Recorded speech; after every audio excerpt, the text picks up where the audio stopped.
Olá, meu amigo, minha amiga, meu nome é Edmar Santos, é um grande prazer estar falando com você novamente. Vou dissertar brevemente sobre um artigo que eu achei bastante interessante aqui na revista da SOCESP, Sociedade de Cardiologia do Estado de São Paulo, escrito aqui por Fabrício José de Nato, Ricardo Ribeiro Dias e Ludmila Abraão Ajar, do Hospital das Clínicas, né? Pessoal do INCOR. E sobre dissecação da aorta, manejo clínico e cirúrgico. Um artigo muito bem escrito e para quem já esteve à frente de um paciente com dissecção de aorta, ele sabe o que eu estou falando. É uma situação extremamente grave e que eu me lembro muito bem de um caso que eu peguei com o Dr. Juan, que costuma acompanhar os vídeos, uma vez numa UTI, aqui em São Paulo, a gente atendeu até juntos um paciente que veio até a falecer por dissecção aórtica aguda, né? E é um dos casos mais dramáticos que você pode ver na medicina. Paciente com uma dor terrível, uma dor lacinante, que não melhora com nada, fazemos dolantina e tudo, e o paciente não melhorava, entrou em contato, centro cirúrgico, você controla a pressão arterial, controla a frequência, entra com uma série de drogas, mas o prognóstico é sempre, ainda mais estamos falando dos anos 90, começo dos anos 90, é muito ruim.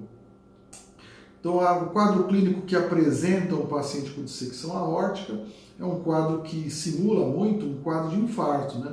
Dor no peito, uma dor forte, intensa, com irradiação para a região dorsal, muitas vezes para a região do epigastro, para onde vai, então, a propagação de delaminação, porque o que ocorre? Na verdade, a parede do vaso, de uma artéria, é constituída de 3 camadas, a íntima, média e adventícia. Então há uma ruptura dessa integridade entre essas 3 artérias, essas 3 camadas, perdão, e há então a formação de um orifício de entrada, não é? E aí vai abrindo a artéria, abrindo uma falsa luz, né? Formando um flap e uma falsa luz que pode ou não trombosar, mas ela pode ir então avançando essa dissecção, né, que a gente chama. Existem 2 classificações comumente usadas, a de DeBay, que é Stanford. Stanford é mais simples, que ela é dividida em tipo A e tipo B. Tipo A é sempre cirúrgica em situação de urgência, tipo B não tanto, né? Tipo A, ela comete as regiões mais proximais da raiz da aorta e a aorta ascendente, ou toda a aorta, né? E a tipo B é quando isoladamente pega a aorta torácica descendente, né? Essa é a classificação de Stanford. Quando existe essa situação de Stanford tipo A, a cirurgia é sempre de urgência, né? Não há muita discussão. Se o paciente, como é que é feito o diagnóstico? Então tem que o plantonista pronto-socorro tem que ficar muito esperto, porque não pode perder muito tempo não. O diagnóstico ele é feito vendo o quadro clínico sugestivo, como nós falamos, com essa dor que a gente citou, com o alargamento do mediastino no raio-x de tórax. Se o paciente estiver estável hemodinamicamente, o método de escolha para o diagnóstico é angiotomografia da aorta torácica e é o método melhor para esse tipo de avaliação.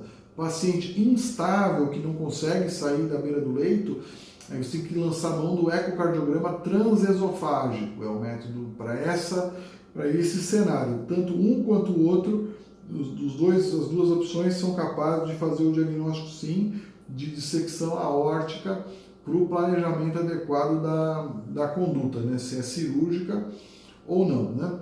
Mas em geral esses pacientes podem evoluir com insuficiência aórtica aguda, com até hipotensão e instabilidade importante, né? Do quadro clínico deles.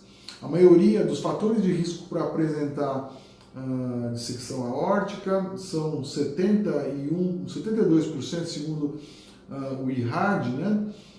Que é o Registro Internacional de Dissecção da Aorta nos Estados Unidos. 72% desses pacientes são hipertensos. Outros fatores de risco associados são dislipidemia, e também a existência de doença de Marfan, síndrome de Ehlers-Danlos e também outras coisas como o uso de drogas, né, como cocaína, mantém uma associação sim com... E levantadores de peso também, né, pacientes que fazem fisiculturismo, eles têm um aumento do risco de ruptura aí, da dissecção aórtica, né? Em relação ao tamanho, né, o tamanho maior que 5,5 centímetros quadrados de diâmetro é crucial aí para a intervenção, né? Quanto ao quadro clínico, é o que a gente falou, e o prognóstico ele é sempre reservado. Na UTI você tem que tentar manter aí pressão entre 12, 11, 110, 120 milímetros de mercúrio, usar beta-bloqueadores intravenosos, tentar manter a frequência baixa, em torno de 60 batimentos por minuto, e enquanto ao planejamento cirúrgico. Na Stanford tipo B, que só comete a aorta descendente, a conduta ela é mais expectante, né? E aí você pode fazer o tratamento via endoprótese, via catéter, né? Via sala de hemodinâmica, endoprótese é plausível. Na Stanford tipo A, não. Então o diagnóstico é isso. Um diagnóstico sempre grave, o prognóstico é ruim, mas tem que ser operado, né? A chance de sair vivo é bem maior quando é operado, senão não tem chance nenhuma. E quem já viu um caso desse, realmente às vezes pode até enganar, porque pode ter o eletro todo alterado, todo suprado, pela dissecção de coronárias também. Era o caso que eu vivenciei com o Juan, inclusive esse paciente tinha dissecção coronariana junto com a aorta proximal, um caso gravíssimo, né? Então, realmente, eu não desejo isso para ninguém, uma das piores situações a serem enfrentadas pelo médico, mas se você é hipertenso, tem que ficar de olho com esta possibilidade também, com essa dilatação aneurismática da aorta, com a ruptura e formação dessa falsa luz. Tá bom? Um grande abraço, tenha um ótimo final de semana. Tchau!